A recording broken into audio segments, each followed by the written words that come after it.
Good morning, everybody. We're just getting started. Just having some connections for the chat. Hopefully, everyone has had a great week. I wonder how everybody thought of COMPUTEX. We could definitely discuss more about it. Would love to hear what you guys look forward to. Without further ado, let's go ahead and get started here. What's up, fam bam? This is Chris Muzo here. Hopefully you guys enjoyed the whole COMPUTEX 2026 coverage. For a minute I thought I accidentally hit one of my keys to switch transitions, but I think we're pretty much all good to go. If there is anything that you guys are looking forward to, there are some items that I would love to show you guys. That was also part of the whole COMPUTEX show. And I gotta say, some of my more highlighted areas when it comes to the show was more so I was really excited. I gotta say, more than anything was the first day, especially with the Intel Arc G3 Extreme. I think it's great that we have more competition. I would love to see the potential of how NVIDIA's RTX Spark is going to go, especially since it's kind of like re-debut of NVIDIA's like Tegra almost. But except, of course, it's much more improved since then. And of course, since this is the first generation, we can't really expect too much. It's going to be great for anyone that is going to be using it for items such as AI, or if you're going to be using it for some sort of production use. I think the RTX Spark is a great option to go to. I hear it's also relatively expensive when they first have their laptops going to be produced, because as it's rumored as of now, it could go or start at least $2,800 or more for a RTX Spark laptop. But of course, there's a lot of questions that we have about the laptop, which would be, how would the battery life be? How is the performance really in actual performance? How well does it perform, especially if you are using it on Windows? Can you truly install Linux onto a RTX Spark? So, and there are some handhelds that are also coming out that I think are going to be great for anybody that is looking at those options. Obviously, it's pretty much out the question at this point for handhelds to be anything under $1,000 now. It seems like $1,000 is going to be pretty much the average when it does come to handheld devices. Unfortunately, it's going to be expensive for anyone that is looking forward to getting a handheld. Now, they have the MSI Claw 8 EXAI Plus. Looks like a great handheld, but as we saw with Best Buy, we saw how expensive it can truly be if you're able to get your hands on it. It starts at $1,700 as far as we know. That's a 1 terabyte variant. We're not sure if there's other variants that are going to pop up, but we will find out. What's up, Takuma? Great to see you. And let me get my chat window up here. There we go. I got like all these windows popped up. There we go. And we'll switch over to the browser mode, as we're definitely going to take a look at some items I wanted to show you. In fact, we could take a look over at some of the gigabyte items that I do want to share with everybody out there, which is going to be, let me switch it actually right. Should be this one right here. Yes. So hopefully you guys can see that nice and well. Make it a little bit bigger for you guys. I know it's in Adobe. And here we go. Okay, so when we go down here, now some of the items that Gigabyte had shown were some of their Infinity products.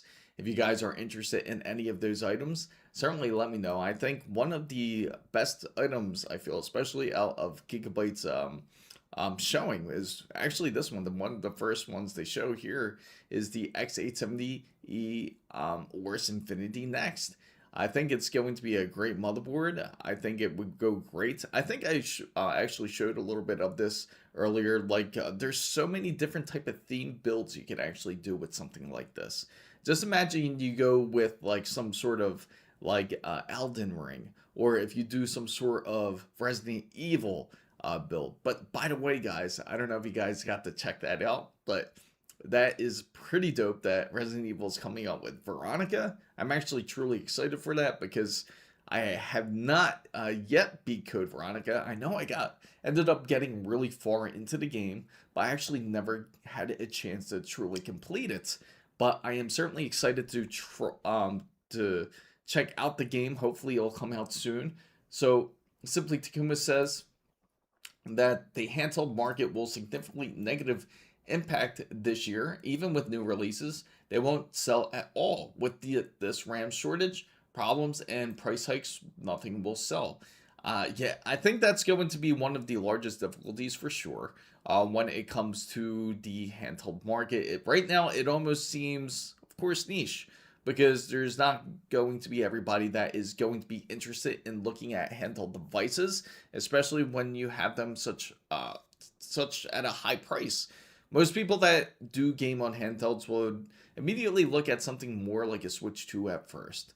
Of course, it's not going to be nearly as powerful, it's not going to be nearly as great, but then people will look at their options. As I suggested to many of you out there, especially for those who were trying to get their hands on something like the Steam Deck. Unfortunately, the Steam Deck, as we all know, has increased in price. It's about $240 more, $749 for the 512 gigabyte version, and $949 for the 1 terabyte version. The hardware is going on about like I'd say like four years old. I think it is 4 to 5 years old, and it's expensive, especially for that piece of hardware. Some people might ask, why is it so expensive? Especially that the hardware is a bit older. Well, it's just like everything else when you put into context. The biggest problem is the fact that because when it comes to hardware, regardless of how old the hardware is, it's the demand that we have for memory and storage. And that's what's truly pushing up a lot of the pricing. And if it wasn't for that, then of course the price increased when it happened. And then you look at consoles itself. Another reason why they didn't truly ended up ending they didn't end up devaluing, because typically what happens with a lifespan of a console, especially once it gets so far into, like, especially into the, what is it, 6 years almost, 2020, 2021. Actually it was 2021. So in 2021, so technically 5 years, a PS5 should not be costing about $650 for a base model, especially that it's been out for so long. And for anybody out there that certainly does know, when it comes to consoles, that once it hits a certain length, like especially in the 2 or 3 year mark, typically you'll see a price reduction. And that would be the more normal side when it comes to price cost. So almost $2,000 for a niche handheld device. This is not normal at all on some handhelds, and even some handhelds have the same SoCs on them, maybe improved, but nothing new. And I think that's definitely going to be kind of an idea of how Intel will start pricing their SoC, which is going to be the G3 Extreme. Now, the G3 Extreme is going to be a bit more expensive, but it's quite powerful compared to something even to the Zen 2 Extreme. I'm really curious to see how the performance is going to be once that ends up actually releasing, and we can actually see some benchmarks up against something like the Asus ROG Xbox Ally X to see how well it performs. But again, it's going to be expensive because of the tech that's in there. And again, it's unfortunately we're never going to truly see a decline in pricing until the demand for something like AI ends up dissipating. But hopefully in time, the whole AI promotion and the AI marketing will certainly cool down. And once that does, especially if investors don't see the value of investing into something like AI, then you can see true price reduction cost. So actually, that reminds me, guys, I left a poll up there, and I'll actually shut that poll off for you guys.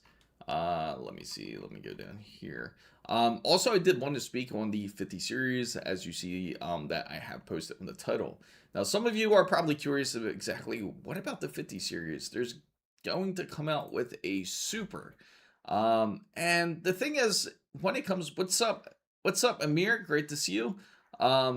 some of you might be asking, are they truly coming out with a super? Are they going to come out with a 50 series super, especially this far in? It's about a year and a half, and we're already pretty much through the life cycle of a 50 series before NVIDIA typically goes on and ends up moving into the new 60 series, so to say, or predicted as of now. More than likely, it's going to be renamed. I don't think they're going to go with the RTX series, but as of um, ease of naming it for now, we'll call it the RTX 6000 series.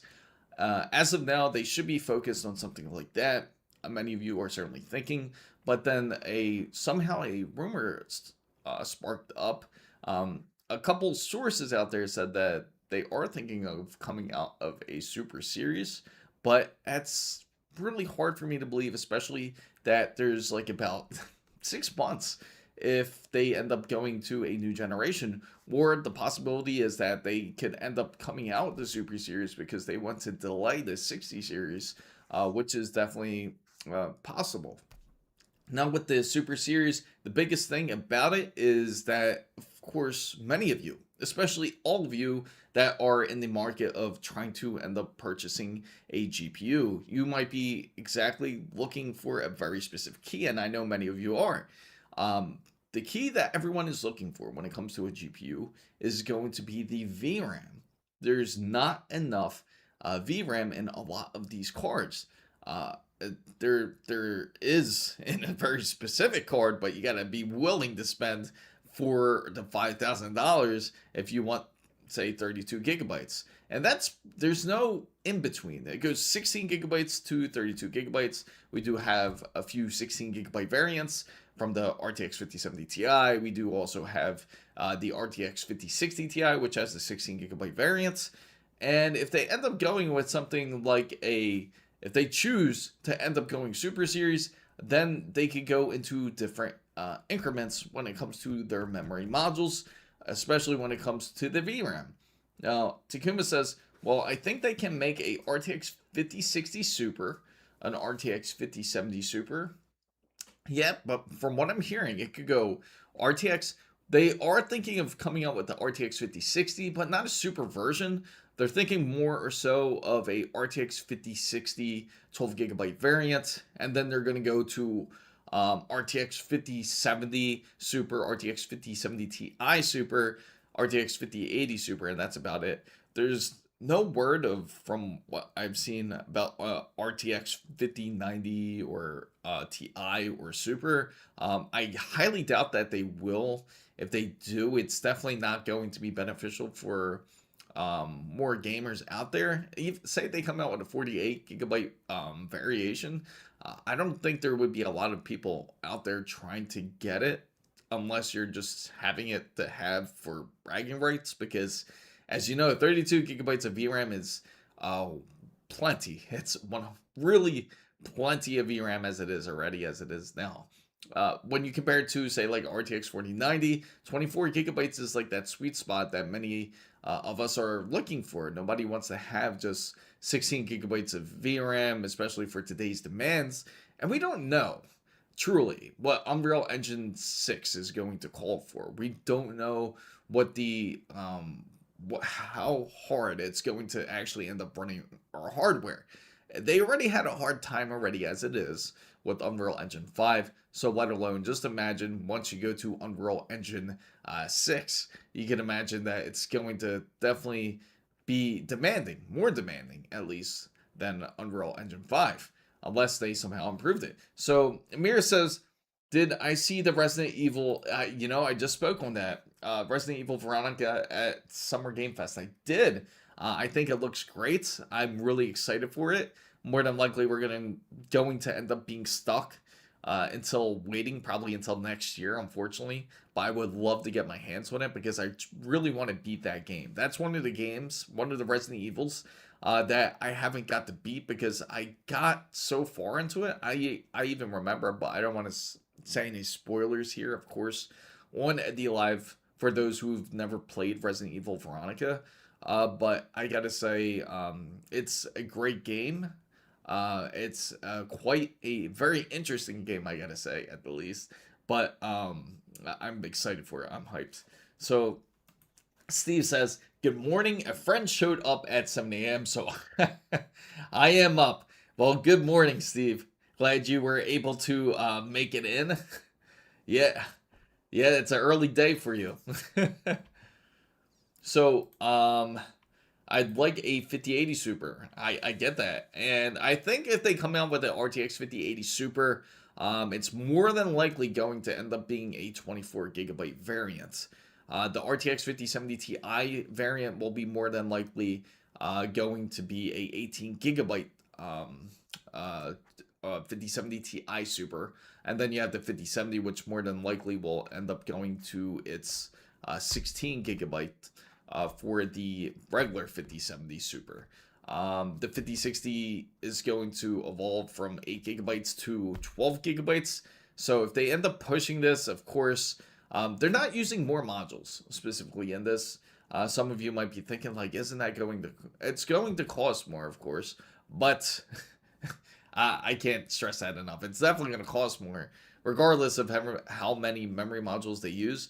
But instead, what the tech that they're going to use in it, because I don't know if you guys remember, earlier in the year, Samsung was able to have like a breakthrough when it came to their memory modules, when it came to the VRAM. So instead of using the 2 gigabytes, they're going to use 3 gigabytes so they can have different variations, especially now. They can mix up 2 and 3 and 1, so they could have a lot more flexibility without changing any of the changing up or modifying how the GPU can truly be. Typically, you would have to make it larger or make it work in order for it to actually have that option. So Amir says same one game I have not played. Oh, you haven't played it? It's really good.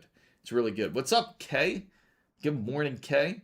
So Takuma says, I love the new Gigabyte X870E Aorus Infinity Next motherboard. I hope they release it soon. I think it's a great and beautiful board. I'm just thinking, even Amir, I know, can definitely agree to this, and any of Resident Evil fans out there can certainly agree that if you had a Resident Evil themed motherboard, this would definitely be one option here. Or, I mean, PC. This would definitely be one of the options to take a look at, especially if you're thinking of going that route. So, JH Game says, some people are saying that the Super Series might come this year, but I really don't think so. I'd like to buy it, but I doubt it. I also doubt it. I think this is certainly a lot of hype stirring up. I don't know what truly caused the hype. I kind of want to really dig even more to find out, but I will definitely provide as much details as I can. I will have a video that we'll be posting up for our wonderful members first up today. I'm still working on it. I'm like, that's what I've been doing like pretty much this morning, is like working on that video. I'm about halfway done, so I should have it posted for the members, hopefully like around probably like at least 2 or 3 o'clock Eastern time. And then it should pretty much debut 8 a.m.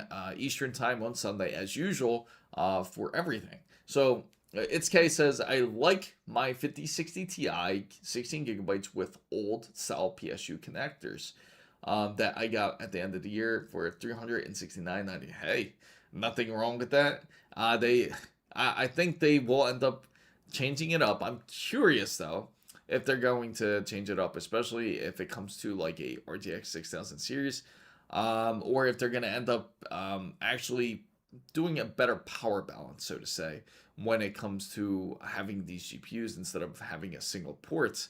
But I think the industry truly wants to pull away from that, because I think they want to evolve in a certain manner. They don't want to kind of go back into that whole PCI Express where it takes up like 3 or 4 connections, and that they want to somehow figure out a different connection. They might extend the connection. It might be a bit longer compared to what it was. Like instead of using a 12-volt high power port, maybe they'll come out with like a 24 pin, almost like a motherboard ATX pin, like where you plug into the GPU. But again, I wouldn't be surprised if they did come out with something like that. But it's one cable. It can happen, but I don't think they would even require all that. I did also think it was interesting that ASUS did show that about their power balancing. I don't know if you saw that in Mirror too, but they were showing off at Computex about like how well that their 12-volt high power port can truly hold up, even with heavy load. How it's just not as shunt. They even disabled like three of the connectors to show you, but to show you how hot it can truly get, but able to withstand the wattage jets going directly into the GPU without losing any true resistance. So that's something that they wanted to show at the show. But they had a thermal sensor sensing imaging and everything on there for anyone to actually check it out. Unico actually went over there and actually shared a couple pictures of it, which was pretty dope. So no, yeah, exactly. I think that's when it's okay with the RTX 5060 Ti, that is good. So simply Takuma says, I saw that Galax brought up a prototype GPU cooler, how the next Hall of Fame GPU would look. I think that looks pretty dope actually. I saw that same one. I believe that one was like more of like a crystal look. So its case says, I seen Cooler Master show their PSU that will shut down. If one PSU wire goes over voltage at CES, it will shut down power to save the card to save it. Yes, it makes more sense for them to come out with more technology such as this, as I could see them truly pushing further when it comes to trying to um, um, how do I say, implement new tech, so to say. But I think there will be definitely a version 3. And it seems that the industry is certainly finding ways as of now how to make the 12-volt high power port fail less.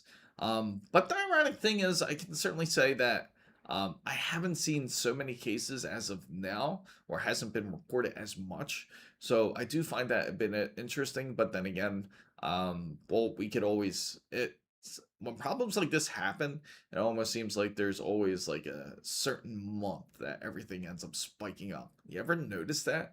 So simply Takuma says, yes, I saw the Asus equalizer run with the 1000 watts on one at 16 pin cable. It's insane, right?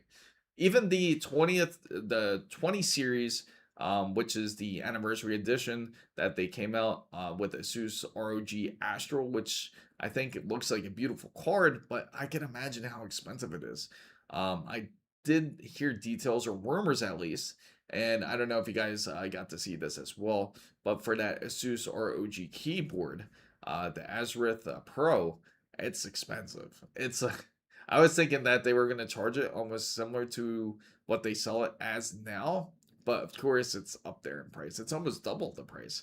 So it's almost like a $900, $1,000 keyboard. So if anybody wants to get a nice collector's edition keyboard, there you go.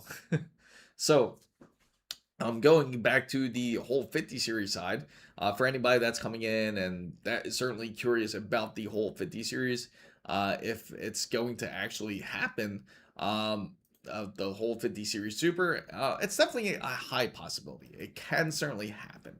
The thing is, when it comes to this whole 50 series super, I just don't see it coming unless Nvidia ends up saying that they're not going to do the 6000 series this year. Instead, they'll do a super and then delay the 6000 series. I mean, the GPUs are obviously still great. They still can perform really well. But I have so many questions about it. Like, how is it going to work when it comes to DLSS 5? Because when it comes to DLSS 5, you do need a stronger GPU regardless. Uh, because if many of you do remember when they did demo DLSS 5, that they actually required more than one 5090, they actually required two. And then they want to also go more into something like neural rendering. And neural rendering is going to be quite demanding. They just have to switch up. It still can be done, but it would demand a lot more power or memory because it would have to be smooth. And the fact for this to actually happen, they would have to upgrade their memory modules instead of using the two gigabyte models they would have to use the 3 GB memory modules in order for this to actually work. So, but honestly, if anyone is over engineering a problem that didn't exist before the high voltage connector debuted, it's time to move to a better design. That's, again, it can happen. The Astro Edition 20 is a beautiful card, can run also 800 watts, and exactly why I had to bring up, that's what made me think of that whole 1000 watts. And it's also dual 16, one with BTF, yes, and one with normal 16 pin. But I think this card will come up with the 5. I think it might be more, to be honest, Takuma. I think it might actually end up pushing a bit further up, don't you? Don't you guys think? It's going to be a pricey card for anyone that is thinking to get their hands on the wonderful Astral. But I know you guys are more than curious about what else that Gigabyte features, but here's a bit more details of the board for anyone that wants to check that out. Let me bring that up so you can actually read what they actually feature on this board. But I gotta say, I think it's a great option for anybody out there that wants to build a Gigabyte X870E board. Again, the great news is that AM5 is extended to use until 2029, so they do expect to use the life out of it, out of AM5 until then. So so it's great for anybody out there that already does have a AM5 board, and you can certainly take advantage of that now, compared to a lot of other sockets out there. Unfortunately, I know I know Intel is planning to improve this once they come out with their socket, their Intel LGA 1954. Once they actually end up debuting that, they're saying that they are also planning to compete more when it comes to the life of the socket, at least. It's just a shame that LGA 1851 had to die so quick. And hopefully that they still produce. Hopefully they still work on a couple processors on there, but I feel like that's going to be highly unlikely. I could see Intel just more or so focused when it comes to the LGA 1954, and because there's so much talk about it as it is now. Some of the things I could state right now, like what they're saying about it, how it's possibly going to come up from CS 2027, that it's also, of course, the whole 52 cores on this processor. It's not going to feature any type of hyper threading or no SMTs in there, so you don't have to worry about like any type of like latency because of that. It also is going to have like the new Coyote Cove P cores and the Arctic Wolf E cores in there as well. So simply Takuma says, I hope that Intel can make more generations of CPUs with the LGA 1955. I think they will. They'll end up probably focusing a bit more on it. I know that's something that they've been wanting to kind of improve on their side. That they want to truly compete. I'm gonna end up actually moving the chat window a bit up here. I think it would actually, oh, not this. I'll move the chat window here. I'll keep that there. And oh, that's what it is right here. But yeah, but I do agree. I hope that Intel ends up improving that side of it. So just like AMD confirmed that they will stay with AM5 until 20. Exactly. I think that Intel is saying that they want to keep the length. They want to keep it longer, especially now. Even LGA 1700 actually had a decent shelf life, so this for what they were. And if you guys remember, Intel came out with LGA 1700 probably about, I think it was a year ago. It was like a year, not a year ago, literally, but a year ago before AMD, before the whole AM5. So AM5 has been out for since I think it was 22. Was it 22? 20?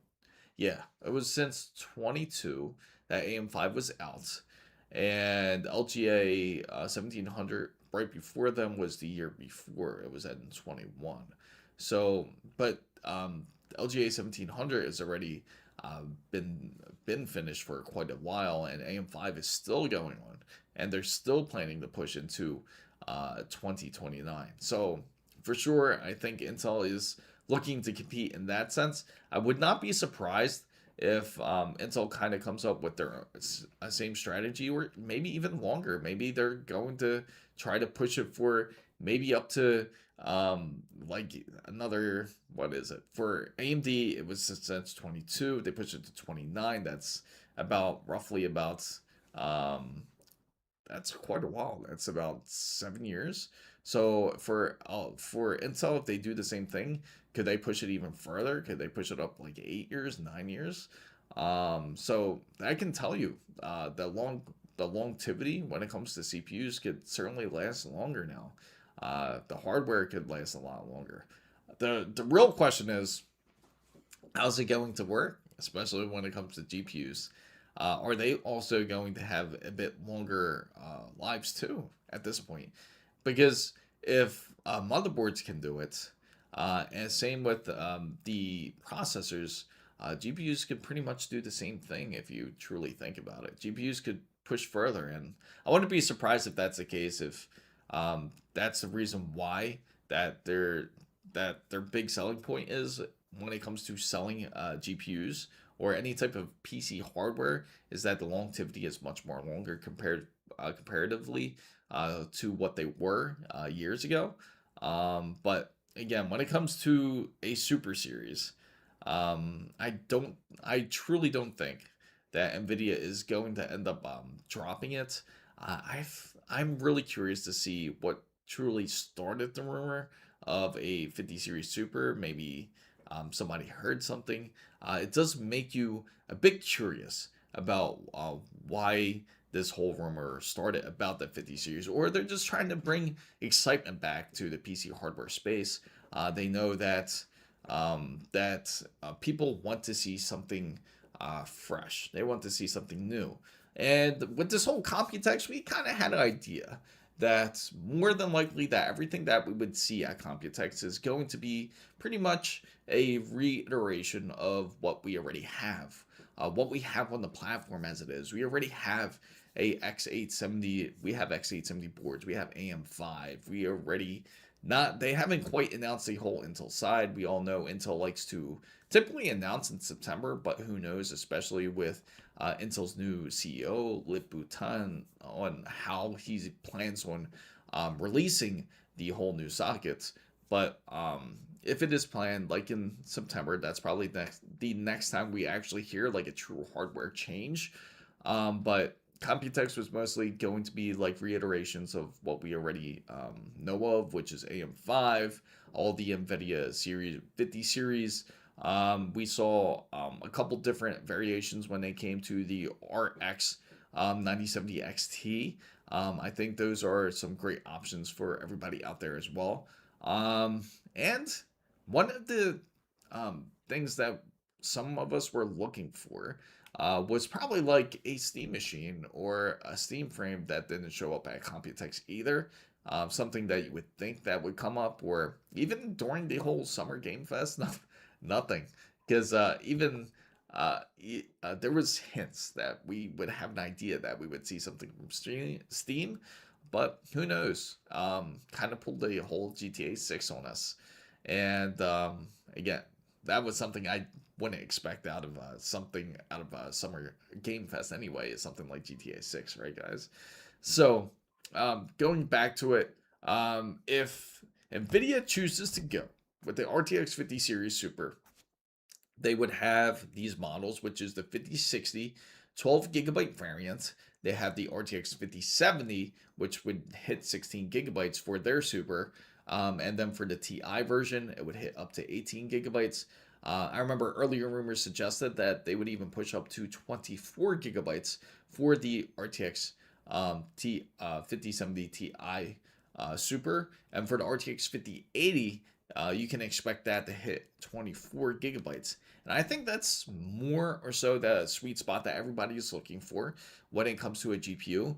I think most people that want to purchase a GPU is looking for exactly that. They want to look for that 24 gigabyte variation, so that way they do have the capabilities to play their 4K games or play on a 5K display. And I gotta say, at Computex, I think that was one of the other highlights there, was that they didn't have quite a showing when it came to Alienware 5K monitors. Of course, we know LG has their variation. They have the 45-inch. They also have their 39-inch. The Alienware is such a great deal, though. $1,100. You get you get a 5K, 2K resolution, and it's OLED. So it's truly a wonderful deal. For this monitor compared to the LG version, which is almost double, nearly double the price of what Alienware offers for their display. I gotta show you this actually. So let me go further down. I know some of you guys want to take a look at this motherboard here. So this is how it looks. The way they actually created this motherboard was they actually used 3D printing here. But I think it actually looks great. I think it looks really awesome for what the board looks like. So Takuma says the RTX 5080 Super for $2,500 or the RTX 5080 16 gigabyte for $1,600. This is the question. Yeah, I know. The RTX 5080, can you imagine that? The pricing is just going to be off the wall, and it's definitely going to have to get somehow realigned when it comes to the pricing. So I'll throw out a poll for everybody out there. Would you be interested? Would you be interested in the NVIDIA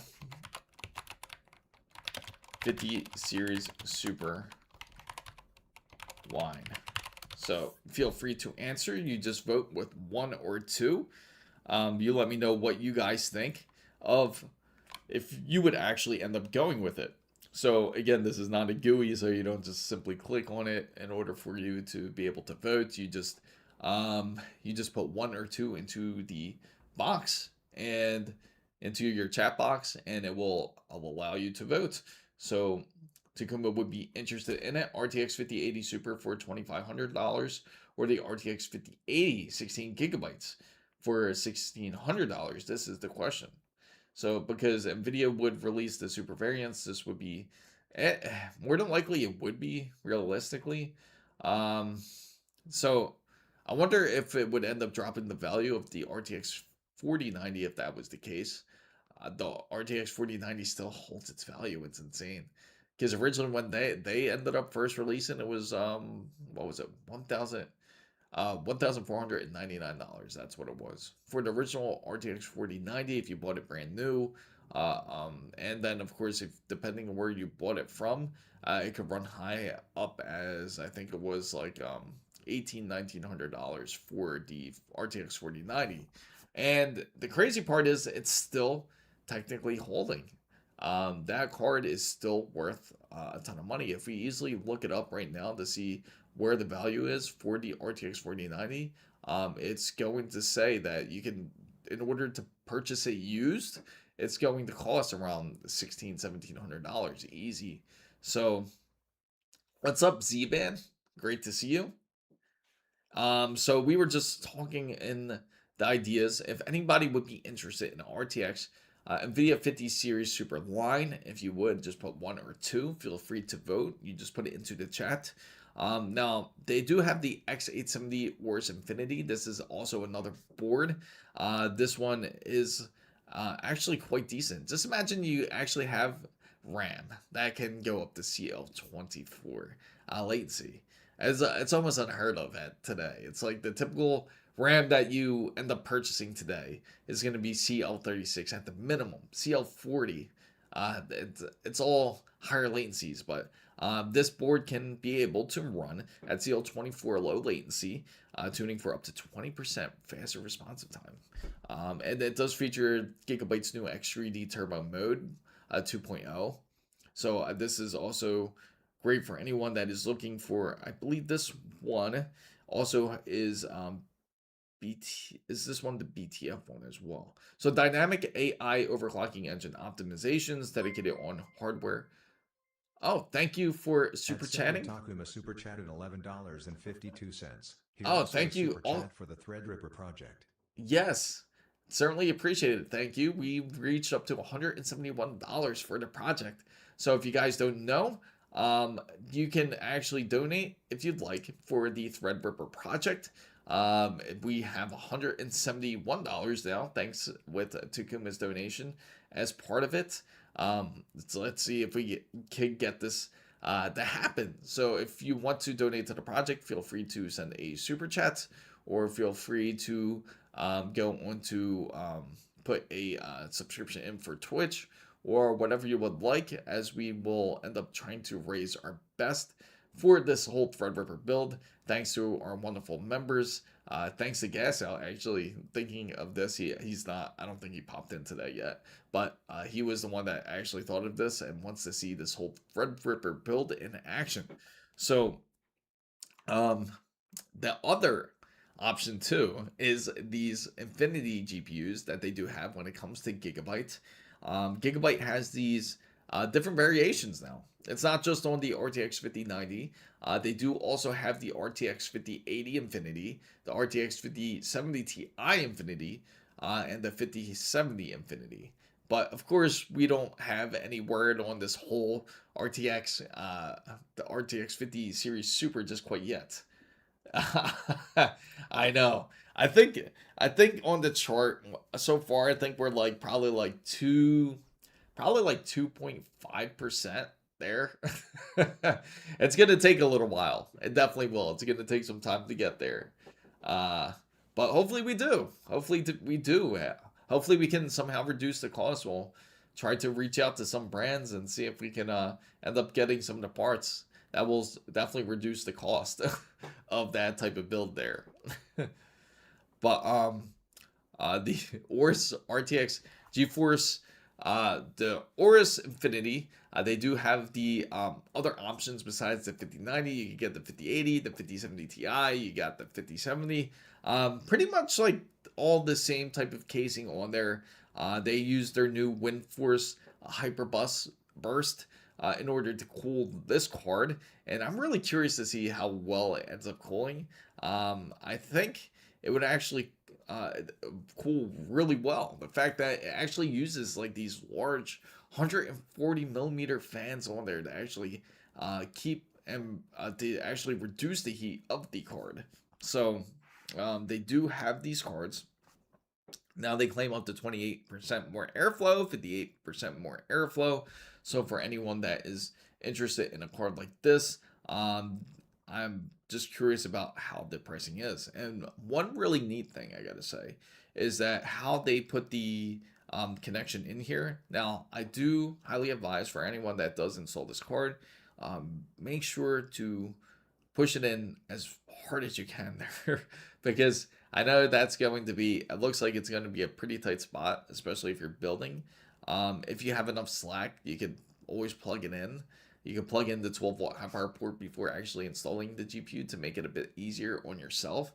And then you have nothing to worry about. But if you truly don't have the room, just make sure you hold the card with at least one hand holding the card and have your other hand really pushing in that 12-volt high power port in. But I'm really curious to see how well this GPU ends up cooling. Now, for anyone that is coming in for the RTX 50 series Super and is curious about it, more than likely this whole Super, I honestly don't think it's going to happen. It's definitely possible that they can increase the VRAM because they do have new memory modules in order to do so. Before it would cost more because you would have to use more memory modules because we only had 1 or 2 gigabyte memory modules. Now we have up to 3. And because we have up to 3, you don't have to truly modify the board as much. You can easily grab the 3 and mix the 2 or the 1, depending on what you want to use to fill up in order to make the Super happen. And pretty much we have decent estimates as it is for what it would be if it were to happen. If the RTX 50 series Super were to happen again, the 5060 is just going to be upgraded from 8 gigabytes to 12 gigabytes. And then the 5070 Ti would end up being the 18 gigabytes. The 5070 would turn into the 16 gigabytes, and then the 5080 would be the one where most people definitely target, especially for those who are trying to get native 4K, which would be the 24 gigabytes. So moving on, there is a really nice case that Gigabyte does feature, which is this RSC 510 Glass Infinity. Let me know what you guys think of this, because I'm really curious to hear your thoughts on this. If you take a look on the side of the case, this one's the micro ATX version. This one actually has even a integrated 16-inch display that can actually show in your case. And if you notice in the back there, hopefully you guys see it. I'll remove that poll, so it seems that most of you are certainly interested into the into a Super. If you take a look in the back there, you'll notice actually looks like almost like a YouTube video pretty much playing in the back. So you can actually use it pretty much as another display if you need to. Just imagine that you use it like to put up things like HW Info 64. You could easily throw that up there. You can truly track everything about your PC onto that display if you wanted to. Or you can literally just watch a YouTube video while you're playing one of your games instead of actually taking up more space. You don't need a monitor stand. You don't need any of that. You can actually just look onto the side of your case and it's right there. So let me know what you guys think. Imagine seeing your Discord on the side of your PC instead. I think this is quite a interesting concept that Gigabyte has come out with. Now they do also have I believe they also have an ATX variant. Let me see. I think they do, because you can flip it either way. You can choose to flip it up. Either you can flip it up vertically or you can choose horizontally. So this one specifically, I believe, just a compact one. So there is no ATX variant that I see. And of course, you do have plenty of options here. So I think it's a very interesting concept for anybody out there that is into trying that out. I think that would actually look like a pretty decent PC build. I think it would look quite different. Most people, when they look at that, they wouldn't really truly notice it's a PC until they truly look at it. So Takuba says, can you imagine playing Battlefield on the monitor case because you have no money left for a proper monitor? Yeah, nah. You know what's funny? I've seen videos like of it all stemmed from the one video where someone was actually gaming on a CPU cooler, and then you see people playing with different displays onto their PC hardware now, because there's so many different displays that you can use that you can actually just game off of. Can you imagine just looking directly into the case? And it would be quite the all-in-one type of PC, which is in a odd sense, but a very interesting sense. Yeah, exactly. That's what I'm thinking of. The guy who played on the AIO. That was insane. That was truly insane. Can you imagine that? So, another item that Gigabyte had featured here was the Aorus K10 Infinity Gaming Keyboard. I think this was also a great option for anybody out there that is looking for a keyboard. It won't it won't nearly cost as much as ASUS Azeroth RG Keyboard 20 series, their anniversary edition. This one's definitely a great option for anybody out there that is looking for a decent keyboard. It has OLED, has an OLED screen on there as well. This one's 3 inches compared to even the 1-inch OLED display. So you can actually, this one's more, I believe, interactive when it comes to the screen. It also has the magnetic switches on there as well. And you can even has a 8,000 hertz polling rate. So it's super speedy, especially for anyone that is using a keyboard for any type of competitive use. You could easily use this for games such as Battlefield, speaking of which. and the new Modern Warfare when eventually that ends up dropping. But I think this keyboard's a great option for anybody out there. Unfortunately, the price is unknown on this quite yet. Um, we'll find out the price, or as soon as I find out the price, I will certainly let you guys know. And what's really neat about it is if you look at the design, it's really easy to clean in between the keys. There nothing is like there's no case cover, keyboard cover that's on there to where it kind of collects in all the dust or all the particles. But the back of it, if you slide this up, this is pretty dope. You can actually take off the keys and be able to remove them if you need to. And you can even end up, I'm pretty sure you can swap out the switches. Most of them, you can end up swapping out the switches when it comes to the keyboard. So, um, but yeah, that's, I think Gigabyte had a very decent display when it came to a lot of their hardware. I know some of you guys want to um, check out the whole 50 series Super. And again, like for anyone that is just coming in about the 50 series Super, it's going to be, again, I don't think it's going to happen. I truly think NVIDIA is going to focus on more or so their new series, their new GPU, the 6000 series. Because if they choose to do this, you know what though? But I'm honestly thinking now that when you truly think about it, you look at all the companies such as Project Helix, and then you also have PS6, and they pretty much didn't really truly announce any new consoles or. And I know Microsoft said that they're not also planning to announce any consoles when it comes to the showcase. And if that were to happen, what's up, Rugel? Great to see you. Um, and because that is not going to happen, they will end up pushing it into the next year. Now, originally, they were supposed to bring it up, I know, in 2026. I'm doing great. How about yourself? Hopefully you've had a great week. I know it's been a long week. Hopefully everyone was able to track all the latest updates when it came to Computex. I know it's been truly a busy week. If anyone has any highlights, feel free to share. Or if you guys want to look at any specific brands, we can take a look at. I think because the last couple days we did a lot of ASUS ROG stuff, so I know a lot of you guys got pretty much briefed on like what they are coming out with. I know the more exciting things I feel, and I generally feel that more people are excited for, believe it or not, is the whole handheld side. But again, the handhelds are definitely going to be much more expensive compared to what people would like. And again, its starting price when it comes to the MSI Claw 8 EXAI Plus, you're talking $1,699. That's for 1 TB.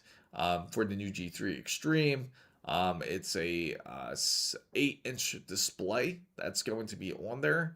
Also, it's going to be Hall effect sticks and triggers, and it also is going to feature. There's a couple other features I'm slip in my mind, but I think that's going to be quite a interesting item. I would love to compare that to see how it is compared to like the Asus ROG Xbox Ally X. Of course, you have their variation when it comes to the Asus ROG Xbox Ally X when it comes to their 20 series anniversary. They also feature a 7.4-inch, but it's OLED display, and they do have TMR sticks instead of just the regular analog sticks for this specific version. They also come bundled with the X-Roll glasses, and it's hard to say how many variations that they will have, but they will have a couple different ones based on the storage model. They said that they're not selling the Xbox Ally X 20 series without the X-Roll glasses. So if you do want to get it, you will also have to get the X-Roll glasses with the Asus ROG Ally. Of course, you do also have the A Sierra Predator, Atlas 8, that's another one that's going to be coming out. I think that one's going to be more of a better deal. So you could do a video compared to the RTX Spark, Snapdragon X2 Elite, and Extreme, and M5 Max. I would love to. I would love to do a video based on that. Um, yeah, thank you for coming in as always, Takuma. Do appreciate you. But we could always do a video based on that. It's going to be, I think it's going to be interesting about how this whole arms race is going to be. I do thoroughly believe that when it comes to the NVIDIA Spark here, I do believe that we will be able to end up putting Linux on there as well. So, but of course, when it comes to Apple, of course, you could always put Linux on truly anything that you wanted to. But I know they wouldn't like that for their architecture. I think theirs is a bit more of a locked system. I haven't quite tried it yet though, but I'm sure it could be done though. I'm pretty sure it can be done. But I think that would be a great competition between those three. What I would be more curious about them three is the power that the CPU does have, how the battery life is going to be, how the longevity is going to be, because that's important, especially when it comes to something like a device such as this. Because once you have like pretty much like a built-in SoC, it should technically save you a ton of battery. You're not requiring power being drawn out of a dedicated GPU. So Rugal says, you think Apple would finally do a M4, M5 Ultra now that the market is more competitive? That's hard to say. That's hard to say because I think they're pretty much happy with the Max as it is. I think they're happy with the Max unless there's going to be some sort of demand from it. And if you notice when it comes to anything, when it comes with Apple, when it comes to their SoCs, that that their progress isn't a big leap forward. Like when you compare it to the M2, M3, I mean, you can compare from the M1 all the way to the M5. It's going to be quite the difference, but it's not enough for it to be to the point where you're going to notice this whole huge, tremendous change over the generations. But I can say that when it does come for the M4, M5 Ultra, there's always a possibility. I just think what's truly hurting the market more than anything now is going to be based on the memory. That it's truly hard, and it's also expensive as it is now for Apple to be able to get some. Now I know for Apple has some exclusive deals now with the 2 nanometer nodes. I know that they have a contract with TSMC for this. So, and it's like for so many wafers. My question is how it's going to be truly handled, especially the demand is going to be much higher. I also hear that AI is also interested in TSMC's wafers as well. And that they're not just going after the whole memory wafers. But hopefully that certainly cools off. And we're all hoping that this whole AI wave ends up dying down. I certainly do. I certainly hope that this whole AI wave calms down by CES 2027. But I have a feeling that it's going to continue on. They're going to truly push it into every device, even to your lovely toaster. So it's going to be stuck around. But for anybody that's coming in and that is curious about the whole 50 series super lineup, of course, you guys have heard the rumors that there's going to be a 50 series super. I truly do not believe it's going to happen. And the reason being is because that we have a 6000 series lineup that NVIDIA could easily do. I mean, they already have Rubin as it is, and that's more than likely going to be the predicted architecture that they're going to use for when it comes to their GPUs compared to using Blackwell. But if they choose to go Blackwell and they choose to go Super, the main reason for that would be is if they were going to end up going with delaying the super. If they end up delaying the super, then that would make sense. If they delayed the super, then that would certainly that can happen. They can end up they could end up pushing it till 27 until we see a new 6000 series lineup. So I don't know if many of you certainly prefer that. If they prefer that the 6000 series lineup ends up being delayed, that they would rather go with the Supers series anyway. If they do come out with a Super series, the pricing is another subject to talk about. I mean, if they come out with a 5060 variant that's 12 gigabytes, they have a 5070 which hits 16 gigabytes. They have a 5070 Ti that hits 18 gigabytes, and then you have the 5080 Super where it goes up to 24 gigabytes. How much do you think a fair price would truly cost for these items? How much do you think it would cost to be able to get your hands onto something like a RTX 5080 Super? Somebody also did bring up that a RTX 5080 Super could cost as much as $2,500, and the crazy thing is that's actually not far from the truth. That more than likely will probably reach that high for a 5080 Super. Probably at the minimal, you could probably spend maybe closer to, because you could get the 5080 now for roughly about $1,500. Some, of course, reach up to 17, 18.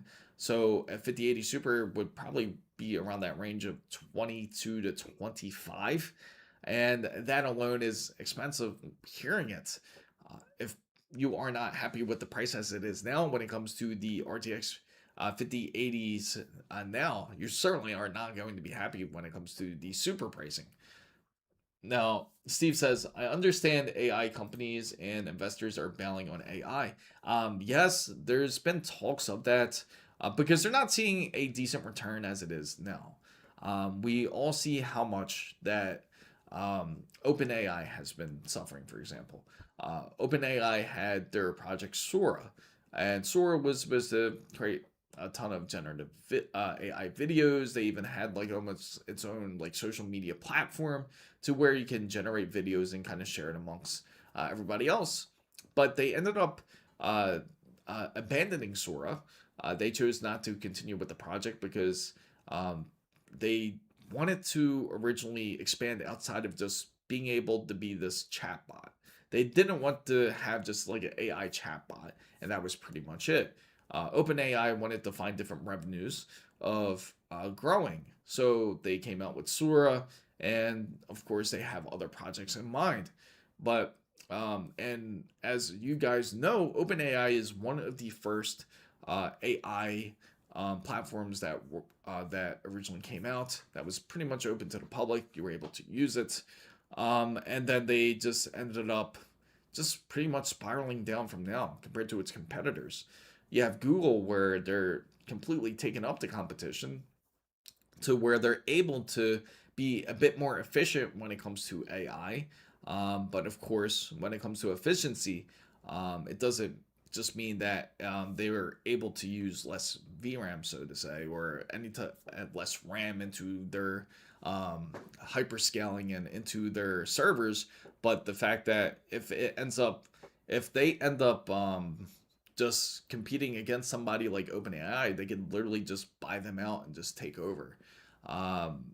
They just don't have the funds as it is. They're already struggling as it is. So investors don't want to invest in something that doesn't give them any type of returns. They tried different programs, and if you guys have went to OpenAI and attempted to like say have an account with them, they'll have different variations, different numbers. They'll have a account where you can purchase, you can pay like $5-6 a month, and then they'll have a $20 a month program, and then they'll have a $200 a month program. At least that's how it was originally. But because of how much AI is certainly suffering as it is now, they came out with so many different memberships. You have like a $5 one, you have like a $10 one. I think they have a $20 one. They have, I think there's a $100 one now, and they have one that specifically you can have a plan just for your phone that you're unable to use it on the browser. You can use it on the browser, but you don't have as much capabilities as you do compared to the $20 plan. And I think that's where they're struggling. Uh, and you can see other companies that aren't doing as well. But I believe that Google is certainly taken up a lot of the whole AI side. I think they're more or so going to be are the ones that are going to have the money to invest into their system. But I hope that the whole end of AI will happen, and I don't think it's going to end completely. But what will happen is it'll certainly settle down. It'll be much less of an AI race because you have so many companies that are going after it as of now. You have NVIDIA, you have AMD, you have all these companies that are trying to um, sell their product. They want to be able to sell their product to show that that we can do this, that we can be the main provider for any AI company that's out there. But of course, investors are getting less and less interested in it. I think they're probably getting tired of hearing the different pitches of from these different companies saying that, hey, I want to open up this whole AI company. I want to do this and that. And they're starting to think like, okay, another AI company, sure, I'll invest in it. And then now it's to the point where they're like, another one, I don't know about this. I don't know about this venture. I don't know if it's going to end up working out because this is actually one of the most um, built up and invested economies when it comes to AI. And one of the craziest things, too, is if you guys follow the whole market as it is now. Oh, I was actually just speaking on that. I know I got carried away talking about the whole AI, but about the keyboard anyway. We were talking about Gigabyte's keyboard. This was based on Computex. It's a great keyboard for anybody out there that certainly wants to go competitive. But this is it, the Ors K10 Infinity gaming keyboard. Um, it's a great option for anyone out there that wants to be able to game competitively. Has a 8,000 megahertz polling rate for anyone that plays something like Battlefield 6. Great for Counter Strike. Great for games such as Modern Warfare, Black Ops, whichever games that you choose to play competitively. You can take advantage of this keyboard. But this was one of the keyboards that was interesting at Computex. Not going to be nearly as expensive as the Asus Azeroth. If anybody is interested in that, because I'm hearing the Asus Azeroth is actually going to be quite pricey, and they're not going to match it close to where they originally pitched their Azeroth, which was at $500. But instead, I hear it's going to push closer to the $900 to $1,000 mark. And of course, it's just a keyboard. Uh, and I don't think it's really worth it unless you truly want to collect it. I get it. If you're a collector, it makes perfect sense.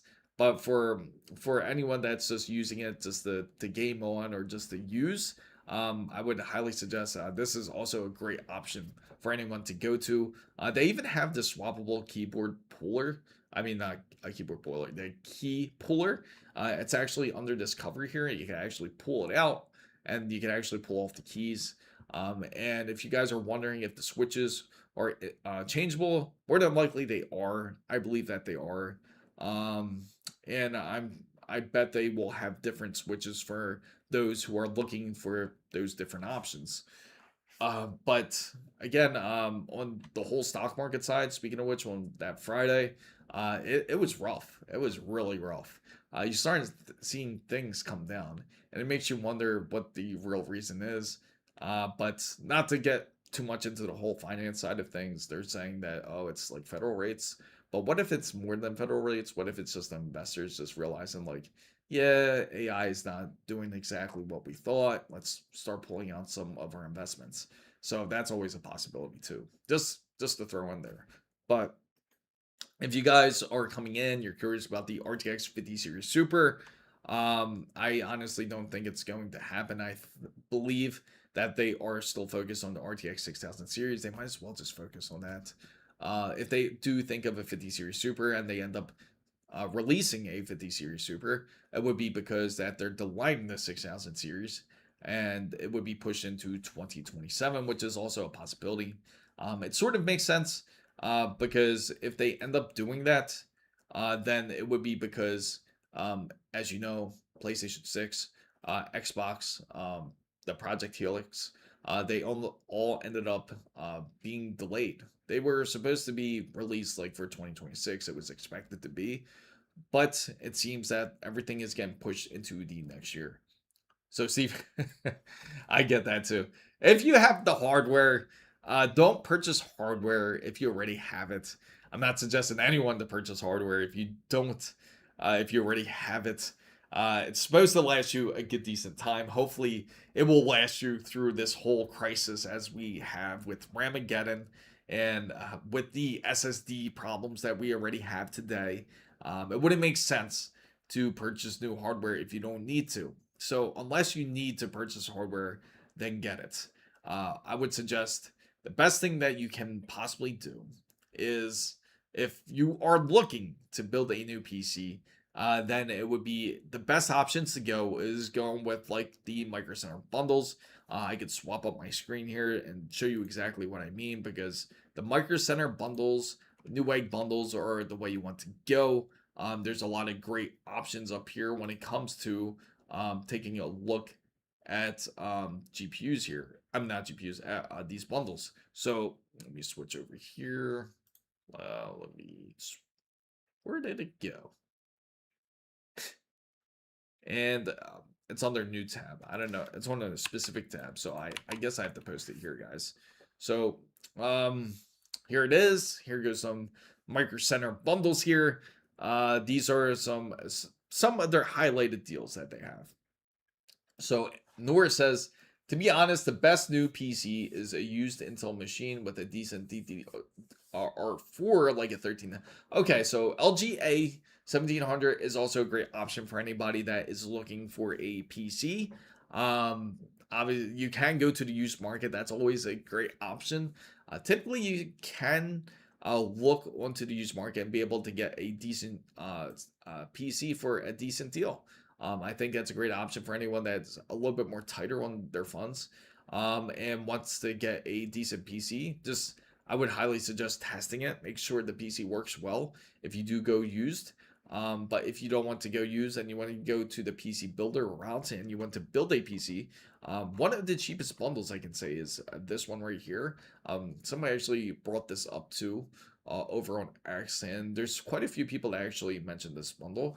The 7500 X3D bundle, where it actually has the ASRock B850, and it also comes with 16 gigabytes of RAM. It's only $299.99. I think this is a great option for anybody that is looking to go that route. Now, for Newegg, the way I would typically suggest to look for Newegg for anyone that does not have a Micro Center near you, Newegg is more like this here.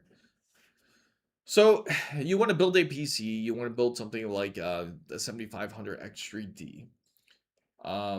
So Noor says 3600 mega transfers, DDR4, 13900K plus whatever new GPU you can afford. True.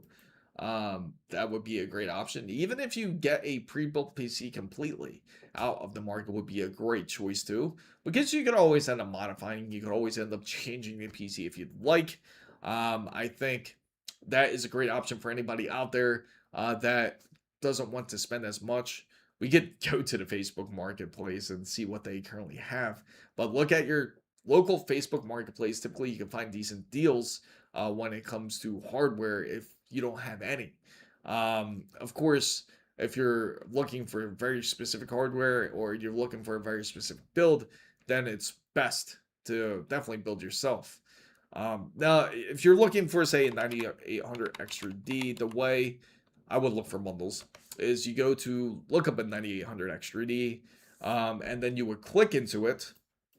Right now, they have it for $459. So, not too much of a deal here. Now, they do have a couple combos. This is where you look on Newegg. You look for combo savings down here. You can look for, they have a Gigabyte X870E ORS Pro, ORS Elite, They have the X870 Gaming X. They have the MSI Mag X870E, and they have the Tomahawk. So these are all different bundles that you can go with. Now these ones specifically, definitely not the best ones I would go with, because you only get the motherboard and the CPU itself. As you know, the RAM can be expensive then if you add onto it. Now, the good thing is if you do end up getting these bundles, it even comes with the CPU cooler. So you can actually get a CPU cooler with this kit. So you're getting, for all 639, you can get CPU cooler, you can get the motherboard, and you can get the CPU with it. So at least that's the positive of it. So if you choose to go with a kit like this, you can. Now, I can show you another one for those who want to save a bit more money. Intel is also a great option to go. Now, if you go Intel, you can go 270K plus. I highly recommend this CPU. It's a great CPU for anybody out there, especially for those who are looking to game. You can click on it, and it looks like, unfortunately, they raised the price of Newegg to $334. Typically for their CPU, it should be at the $300 range. It should be around like $299. But for their deal here, it seems that they offer just the CPU and the SSD. That's a very interesting bundle. Not that one. I want to go with that bundle. The Gigabyte Z890 Ors Master. That's a decent one. Let's see. They also have the Intel Core Ultra 7 270K. 270K is only held back by yes. If you go 270K, it's held back by DDR5. What I would say, if you do have to purchase DDR5, the best kits that you can get currently are going to be Crucial, because you can get Crucials 32 gigabytes of DDR5. They have two kits. They got the CL32, CL36, and the best one that they have, let me see. Let's go lowest price. And let's see, they got the Crucial DDR5 Classics. This is DDR5, but there's only 16 gigabytes. You can get it for $272. The better one, I would say, would be, so the cheapest that they have now is $414.99. So that's the cheapest kit. There's also another option I can actually share with you guys too. I would also compare it with Amazon as well. Now, of course, with Amazon, always be wary of what you purchase here. Make sure to check it out. Make sure it is what it is. 32 gigabytes DDR5. Yeah. Oh, really? That's crazy. So, okay, so roughly about the same. So it seems like the best one to get, I think, would be at Micro Center, unfortunately. 32 gigabytes. I believe at Micro Center you can get it for a better deal, and that would be $369.99. That seems like that would be the best deal if you have a Micro Center near you. If you don't, then the best would probably be on Newegg. There is one. Actually, let me show you another website. This one's actually one that many people actually don't go to. Let's go here. BH Photo. BH Photo actually has some decent RAM kits too. And if you were to look here, let's see how much they charge. Okay, so at least they're 400. So there's another one that's at that $400 mark. Now, of course, if you were to look at DDR4 RAM kit, let's say for 32 gigabytes, it is, they don't have much here.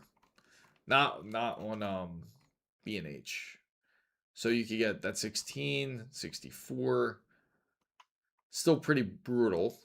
PNY's 32 gigabytes XL R8, which is 3600 megahertz. You can get for $250. So this is like roughly about $150 lower. So you can save a little bit more on this if you were to go that route. They have Corsairs for $296, so this is only $100 lower. But again, it's insane. Like for DDR4, it's still very expensive in order to get your hands on it. I know even if you were to look, let's take a look at how the pricing charts are. Um, you can see a slight increase when it comes to the whole DDR5 specifically. Right up here, it's hitting that $1,000 mark, just over it actually. Yeah, this is over. So this is hitting like probably like closer to the 1100 mark for DDR5. Uh, and you know the crazy thing is just the other day that they actually had DDR5 for a really good deal, specifically at Best Buy. Um, if you have a Best Buy near you, actually, let me see if they still have it. DDR5, 64 gigabytes of DDR5. And if you were to look, this one's not bad. They have Crucials for 680. That's 64 gigabytes. And I don't think they have that other deal anymore. They actually originally had Corsair's 64 gigabytes where you could actually purchase it for it was $649. They do have this one, which is $730, which is probably the closest thing, but that just gives you an idea of how the RAM pricing is. And another thing to truly watch out for is when it comes to the SSD pricing. Excuse me.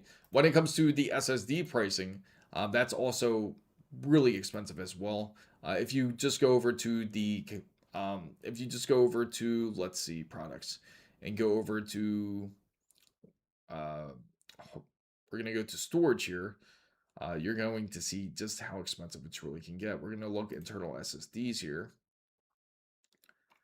and $400. That's actually a decent deal. Western Digital's Blue is $400 for 4 terabytes. That's crazy to say. That's actually a decent deal. But comparatively to like the Samsung 9100 Pro, that's 1 terabyte. Again, that's PCI Express 5, but should not cost that much. The 2 terabyte version is now $389.99, so it's sort of dropping. It's a big drop compared to where it was. I mean, I've seen it push as high as like nearly $600 for 2 terabytes. It's honestly like terrible when it comes to it. So actually SSDs have actually calmed down quite a bit, which is good news for anybody that is looking for it. What I would watch for the next sale is definitely going to be it's definitely going to be based on these. It's going to be based on the Western Digital Black.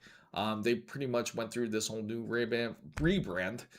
It's going to be the new SanDisk Optimum drives, and once they go with their new brand, these are more likely going to end up going on sale because they're going to want to get rid of them. So keep an eye on Western Digital Black. I'll definitely keep you guys updated when it comes to the sales. I haven't gotten anything yet when it came to the Amazon Prime deals, and once I do, I will definitely share it with you guys and let you know on what kind of deals that there are. Ernesto, what's up, Ernesto? Great to see you. I'll let you know exactly what the deals are, but I can say that Prime Day is not going to happen in July. Usually happens early July, roughly between like the 3 days in July in the beginning. And then for the Prime Day this year, it's going to end up falling on, I believe, the 26th, 28th, something like that. I have to double check it, but it's going to be towards the end of this month in June. And when it does, we can take a look at deals. And whatever deals that I find, I'll definitely share with you guys for those who are interested in trying to get something of this crazy hardware pricing as it is. But at least this has calmed down a bit. Now I'm going to look for the same exact thing. We'll look for the same exact thing here on Newegg and see if we can strike the same type of deal here. Let's see if it calmed down on Newegg too, at least. Okay, so you get 1 terabyte at 160. So this is a great option for anybody out there that is looking for a cheaper drive where you don't have to spend a ton of money. Now, what I typically do when it goes to Newegg is I always hit sold by Newegg to make sure that it's legit and directly from SanDisk. And it looks like the 2 terabytes, 300. I don't think they have the 4 terabyte variants here. They do have the Western Digital Black 578. Nope, not a good deal. Kingston's not too bad, 2 terabytes, 279. Crucial's P310. This is actually one of the best SSDs out there. So if you were to get an SSD, M.2 that you were looking that you want to get the most decent performance, actually Crucial here is actually one of the better ones. It's actually 180 for this one. So let's see if they have what they have for the um but this is actually best for price and performance. They have the 2 terabyte one here without the heatsink for 283, and the 4 terabyte is without the heatsink is 571, which is a lot. This has to be, that's the P310. Yeah, that's too much. 2 terabyte, I would probably push at the most. The 2 terabyte one is not too bad. What else? Samsung is still relatively expensive when it comes to their SSDs. Samsung for a 992 terabyte is 388, and this is PCI Express 4. So this is not going to be even PCI Express 5. The PCI Express 5 is the 9100, which is this one, which is $430. So when it comes to the storage side, and you're trying to save a little bit, because this doesn't really truly matter for when it comes to like items such as gaming or like even editing. It doesn't really matter as much compared to unless you're using it for heavy transferring. If you're using it for transferring constantly, you'll notice the speed difference. If that's important to you, that's one of the considerations that you would have to throw up there. But between everything, I would say the better deal is going with the Crucial's P310. Also, when it comes to the memory side, it seems like just kind of stick with the Crucial brand because they're more the cheaper ones.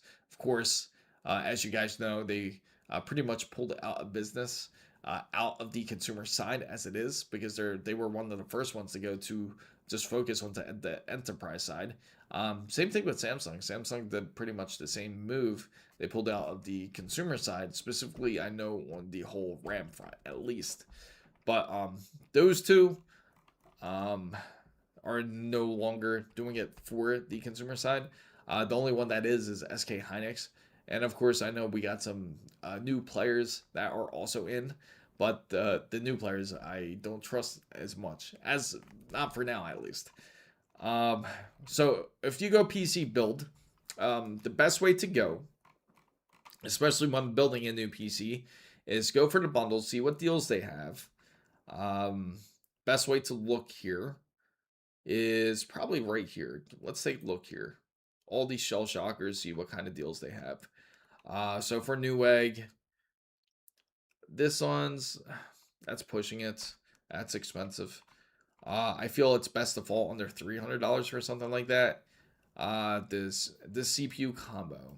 Let's see this. This might not be that bad. 270K with the 990 EVA Plus 474. Roughly that CPU is worth 300. It should be worth 300. So you pay $174 for this SSD. So this one's not too bad of a deal. So for anyone that is looking for a deal such as this would probably be the way to go. Now the EVO Plus is actually a great SSD. So even though it's not the EVO Pro, don't worry about it. It's still going to perform great. Another good deal that they do have here.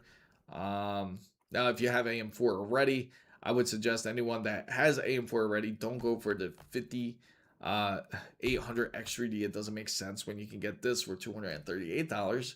I would say go for this one instead. So Steve says a 5070 Ti Super with a 24 gigabyte of G7 would be nice. It would be nice. But I truly think that what they're going to do with the 5070 Ti, maybe not push 18, but maybe even 20. What if they push a 20 gigabyte variant? I think that would probably be maybe the limit that they end up pushing it. For anyone that's curious about that whole Super series, since Steve brought it up, anyone that is curious about how the 50 series Supers, if they're actually going to come out, I still doubt it. Because I do feel like they're focused more in the 6000 series, But if I'm wrong, here's the reason. It's because that they plan on delaying the 6000 series, and the 50 series Super will come out by the end of this year then, if that were the case. Because then they would just end up, all they would have to do is focus on changing out the memory in there, because they could change out the memory modules, because now they have, instead of just the 2 GB memory modules, they can go with the 3 GB memory modules, and that gives them a bit more flexibility when it comes to adding memory, without truly changing out or modifying anything with the actual GPU. And if they do this, it would happen probably then. I'm just really skeptical about it, because I feel like they would be focused more on releasing something like Rubin into more onto the consumer side. And the reason why they would produce Rubin instead is because it would also kind of reinforce the whole DLSS 5. Now, it's possible that they could do a Blackwall, but I think it would be pretty much like a really early case when it comes to DLSS 5, because this is something that they want to do. They really want to go with neural rendering. If they go neural rendering, if you guys don't remember how much it took for them to be able to actually run a DLSS 5 smoothly, it actually took quite a bit. It demanded two RTX 5090s. And the crazy part was, it wasn't even truly neural rendering just quite yet. It's still a project that they are currently working on if they choose to go neural rendering. Just imagine, they definitely will need a bit more of the horsepower in there to do so. Flapjack says the Super Series would need to sort out the 12-volt amp-hour port. That's all I want. To not be paranoid. I'm literally... Yes. Unfortunately, that would be the case. You would be literally putting your money on fire. I got the...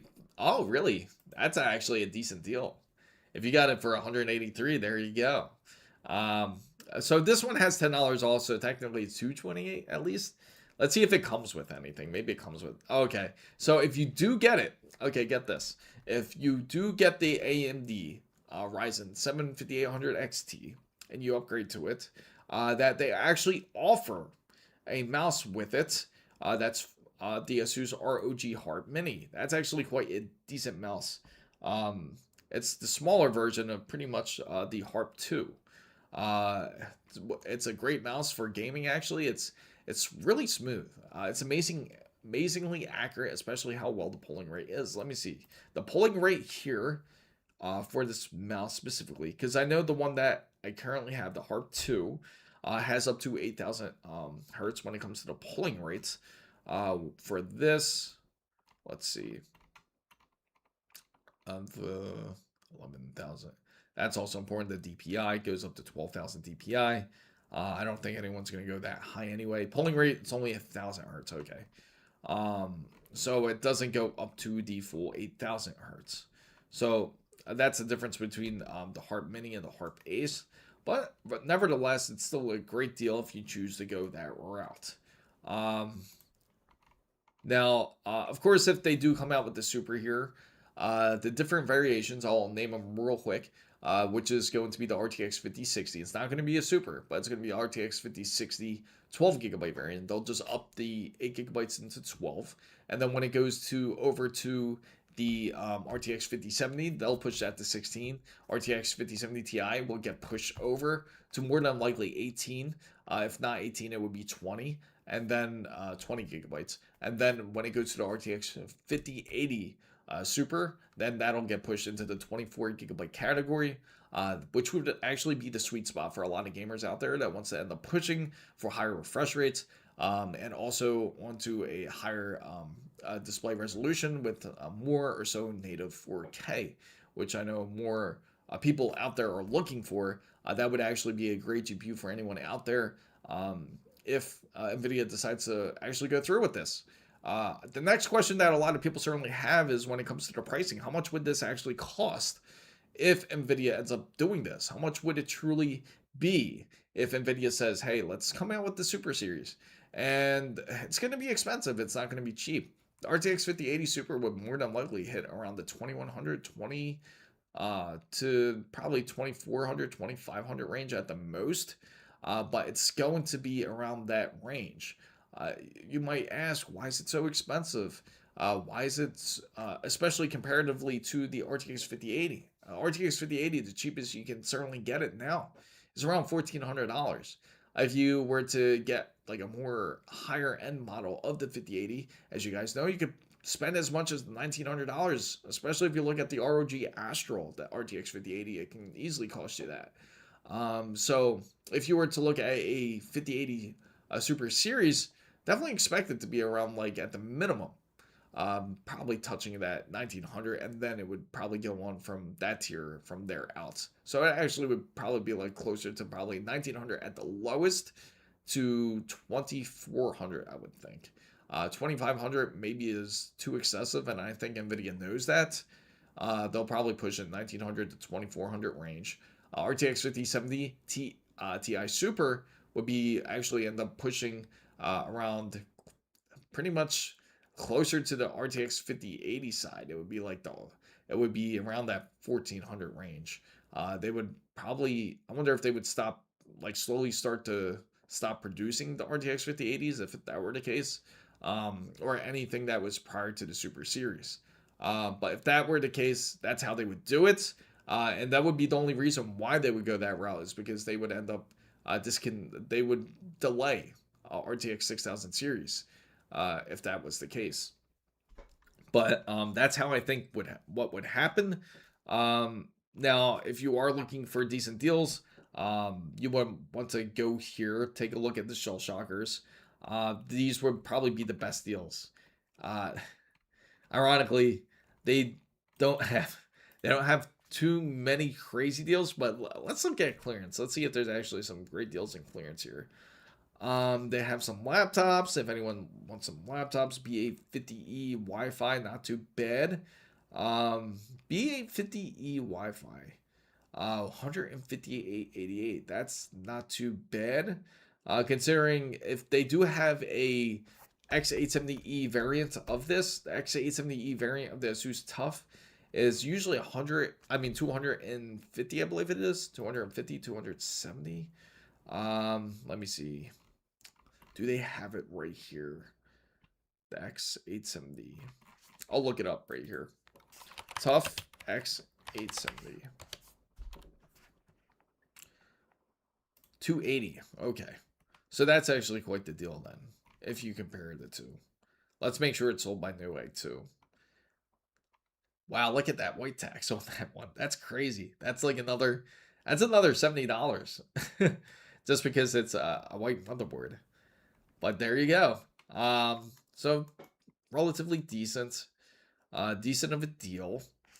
Now, of course, if you go Micro Center, if you guys are fortunate enough to have a Micro Center near you, I would highly suggest bundling. If you look at the bundles, this is the way to go. Like the perfect one to go with. Like if you were to go with an Intel bundle here, you could easily start off at $350. That's a really good deal. $350, you get the Gigabyte Z890 Eagle Wi-Fi, and you get the processor as well. That's a good deal, because then that definitely gives you spare money there. And then if you choose to be willing, this is the reason why you don't get a little bit too cheap, because if you don't, you can also get the 32 gigabyte kit of DDR5, $550, and you can end up, if you get an SSD, then you're pretty much golden as it is. Then all you would have to get the K CPU cooler, the GPU, and the PSU. That's it. And then you're pretty much good there. Now, if you're curious about the pricing now, the oh wow, that's actually a good deal, guys. So today, it looks like that NVIDIA has a GeForce RTX 5080. This is the short form factor version, though. If you guys are curious about that, is $1,200. So if you're willing to have it and take advantage of it, this is actually a decent deal. $1,200. Huh. Makes me curious now. Now, indicator. Thank you. I'm glad you got excited for it. You know, the crazy thing is, that's kind of an indicator when you know like something is coming. But we have to check out the pricing first. So let's go here. Let's take a look. The RTX 5090 is $3,500. And that's the cheapest one I think you can get is this one. So quite I know that's a really good deal, right? I was shocked. I was really shocked, especially for that price.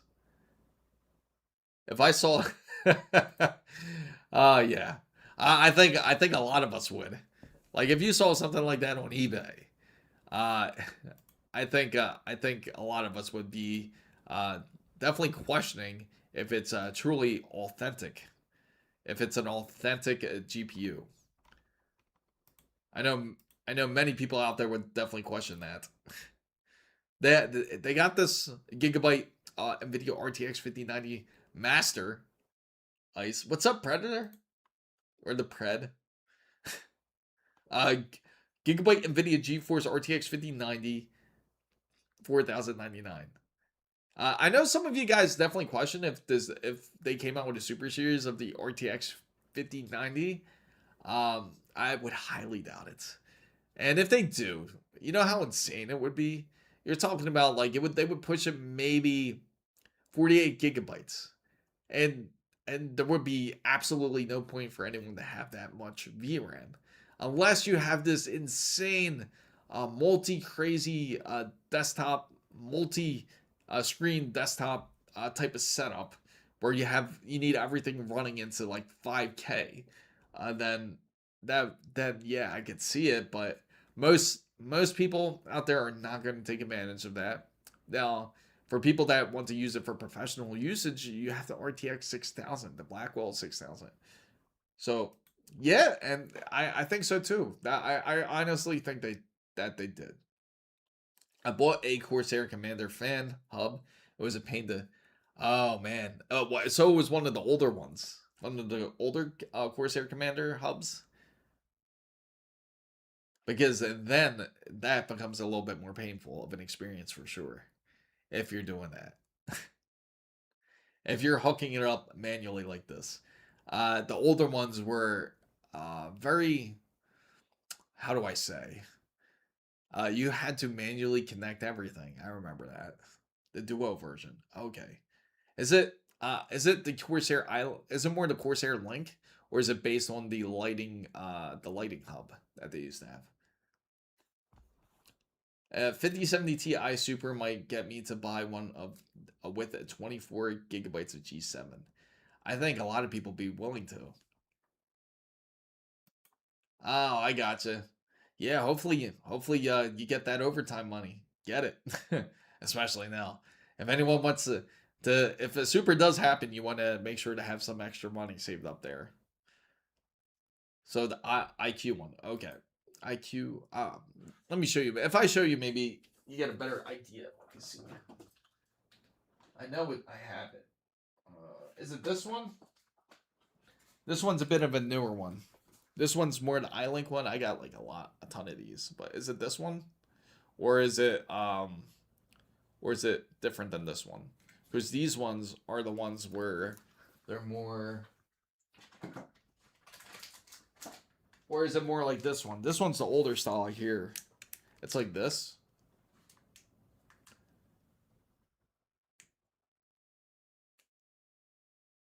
This is definitely the older style here. But you can see it's probably not going to need these anymore, but oh, okay. Yeah, they're a bit of the older style ones there. But yeah, that's a pain. Those are a pain because then you got like two ways of hooking it up. You have the actual link itself. You have the lighting hub, and you have two hubs that pretty much hook it up to. But yeah, yeah, that can be a pain.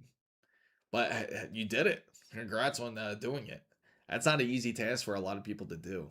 That was in fact, one of the biggest complaints I know Corsair had. That's why they came out with the other version, the Corsair Link. So the 5070 Ti Super Pro Art would be nice, like the Pro Art. Yeah, I think it would be. I think it would be great if they did. If they came out with a Pro Art line that was a Super Series, I think a lot of people would take advantage of that. I think that would be a great option. So, um, speaking of which here, let me go back down here. Now, the other options that they do have is the 5070 Ti Tough. Okay, so, you know what? Actually, the pricing has adjusted a bit. Some hardware actually got a little bit cheaper compared to what they originally were. Um, Originally the Asus NVIDIA RTX 5070 Ti Tough would actually run typically around the 16. Oh wow. Oh, if you guys are Miami guys, they got one open box, $962. There you go. If you're in Miami guys, there you go. RTX 5070 Ti open box for 962, under $1,000. That's a deal. Go for it. That one you can go for 5070. Oh no, this is 5070. I'm thinking 5080. But 5070 Ti is still a deal, regardless. Because the 50, if it's the tough 5080s, they're usually in the more like the 1700 range. Not 5080s. Yeah, 5080s. It should be up there because for some reason theirs is a lot more. Because the Asus Prime itself, that runs like at around that $1,500 range. I know, isn't that crazy? Bro, I absolutely wish a Micro Center was near me. I would drive there in a heartbeat and then just pick up a new mic. Yeah, exactly. I think a lot of people would. I think we're gonna end up making the trip next week, guys. We'll probably get a Micro Center next week, and we'll end up getting a kit because we'll be doing a build sometime soon for sure. The question is whether to go AMD or Intel in this build. That's the question.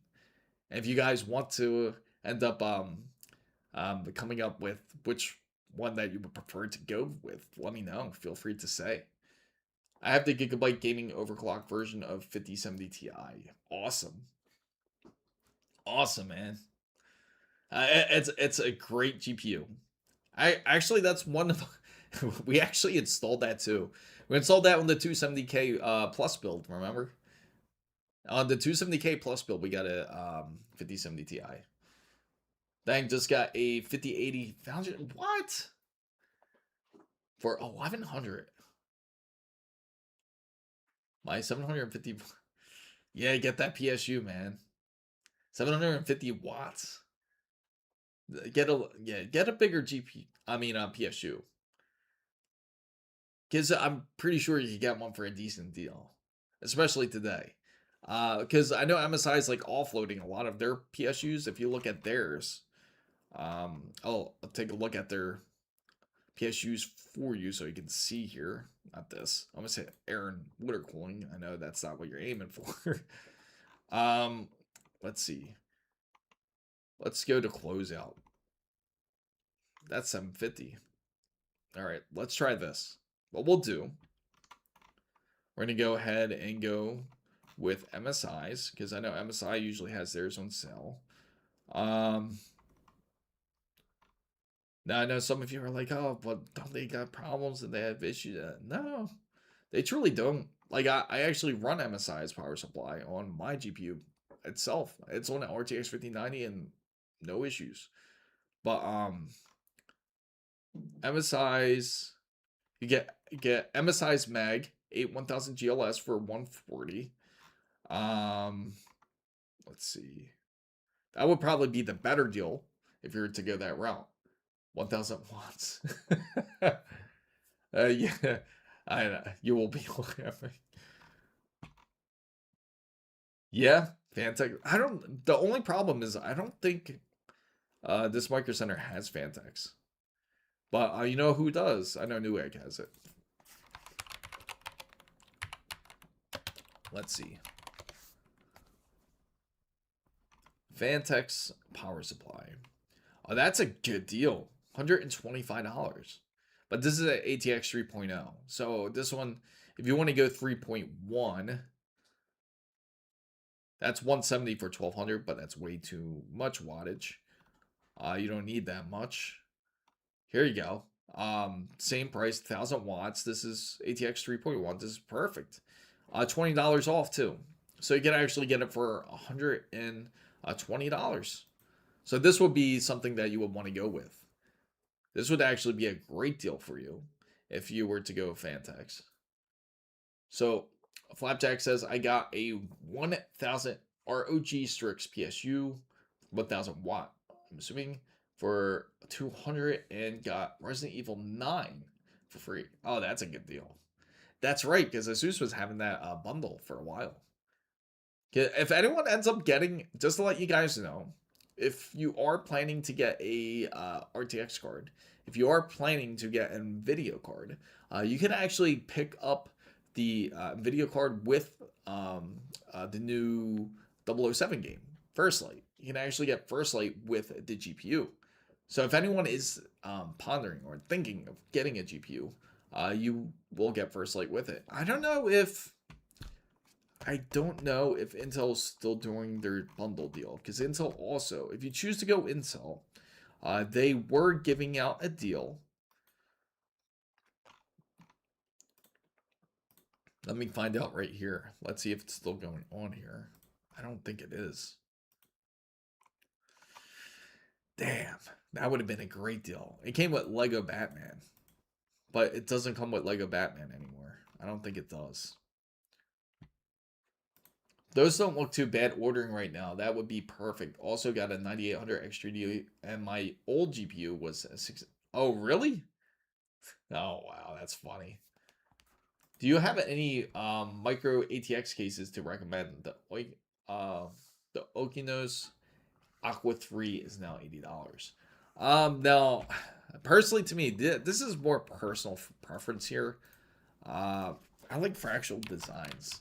I really do. Micro ATX. They have actually quite a few. I like their ITX cases too. Let me see if it's here. This one's a nice choice, which is the Terra. Terra's a great choice.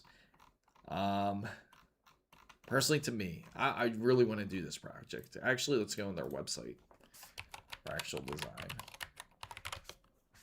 I just typed it in real quick there. And right here, let's go to their cases. I actually like this case, the Ridge. I know it's a real tight fit. This is more ITX though. This would be a great choice, I think. If you want to build like a Steam machine, this would be it. This would definitely be the case. Cooler Master, yeah. Cooler Master actually has a great one for like $40 actually. Cooler Master Micro ATX. Oh, they don't have it. This is their other one. Nah. You don't want that one. Let's go into Newegg here. Yeah, this one's like $40. This one's the Master Frame MATX. This one's a great choice. Cooler Master's great to go with. I know another one is Lian Li. Lian Li is really good too.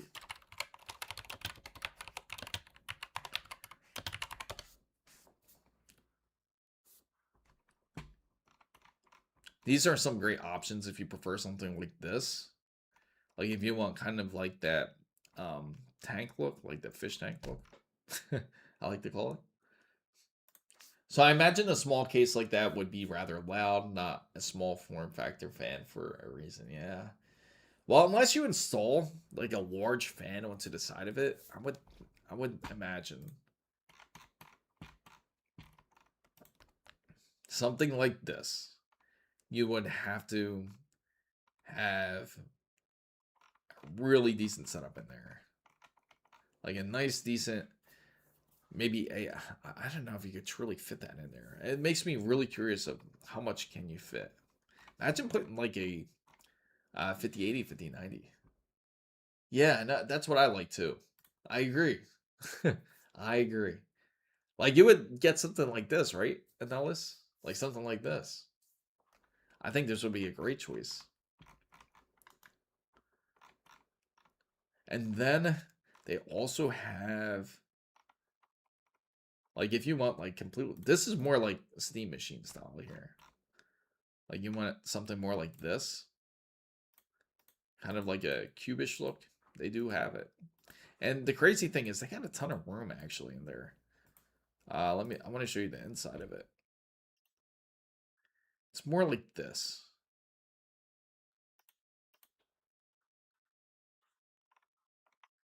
It's modular. So you can like hook it up however you would like. You can fit Founders Edition 5080 into the, yeah, I bet. Because we looked up the size before, I remember, specifically for the Ridge. And if you look at the size, I'll show you real quick. Like, say you go with the Ridge and you look into the inside here. It's pretty lengthy. Where is it at? Maybe I got to scroll down for it. Type-C interference. Ah, come on. I know they got a picture here. So I'm going to show you this. Oh, there you go. I just saw the full list. It is...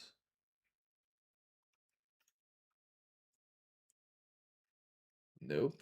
I'm trying to get that picture up here. I'm trying to find it.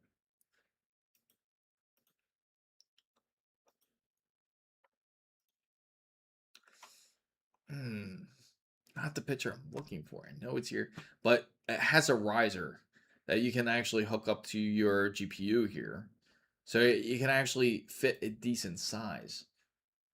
Egyptian, what's up? Great to see you. Hopefully, good luck on your ventures. I see that you're trying to get out with your branding there. Smallest size is the 5080 is the Zotac OC Solid. Oh, can you imagine that? That would work great. I know for a fact this actually has decent. It gives you a decent room to actually fit in there. Let me see.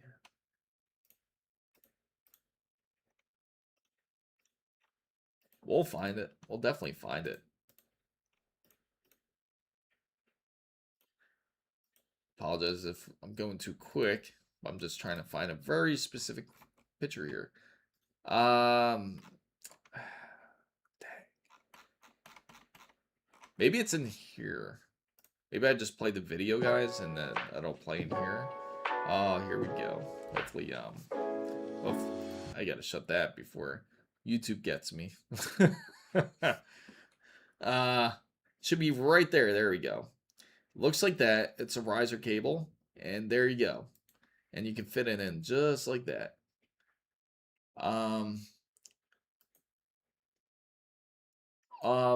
To answer this real quick, only if you have the motherboard, only if you have the build, but to build fresh, honestly, I don't think it's worth it.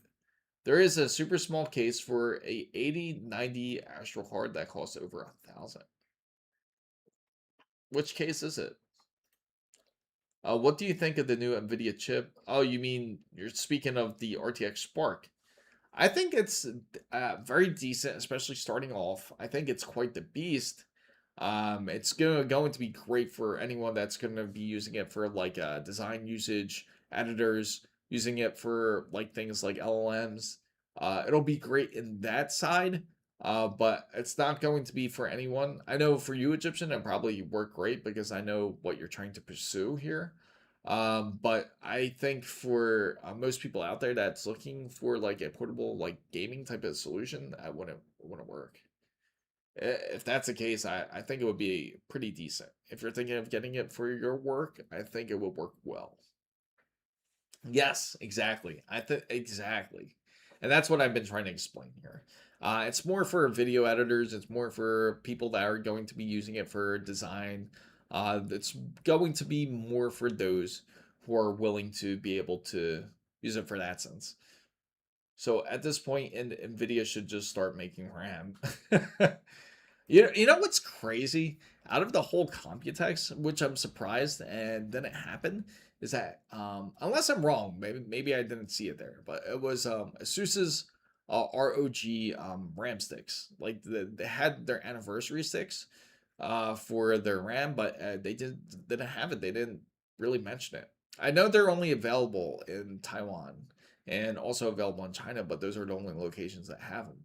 But from what I understand, they're also going to be very expensive, super expensive. But I wouldn't be surprised if they start investing into it more. I could see them easily doing it.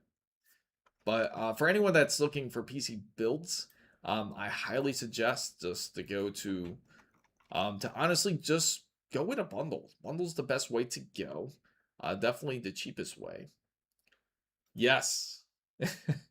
Gold accent specifically. Yes, I did. I think it's not truly gold. It's not. It's plated. I believe it's gold plated and 3,000 watts. I think Gigabyte actually also did something like that. Was it Gigabyte? I believe they also introduced actual real gold, like in the Infinity GPUs. Some people are saying that it's like how it is with the A6000 Pro, where it's made for editing and AI, ends up being super good at gaming because it's strong, it has the hardware. Well, yes, it has the hardware to game, but it's not going to reach the expectations that I think most are looking for when it comes to gaming, especially if you're using it solely for gaming. It wouldn't be worth it then. But for those who are using it strictly for like video editing and using it for LLMs and for using it for graphic design, I think it would be a great option. Um, so industry FFOs '07 was the case I was thinking of, but it's getting to a point where it's super expensive. Yeah, sometimes it's like that. Some of the cases can get more expensive, but um, but I do appreciate everyone for coming in. Hopefully, you guys got to enjoy this live. Uh, I will be actually working on the video. It should be releasing tomorrow. It'll be releasing tomorrow at 8 a.m. Eastern for you wonderful members out there. It's also going to end up releasing within a few hours. I'm just going to grab some breakfast first and then I'll finish up the video. I just got a little bit more to go. And for those who are specifically looking for more information on the RTX 50 series Super, feel free to share your thoughts about it in there. I do appreciate everyone who has attended this live. If I go live once again, I will certainly let you guys know.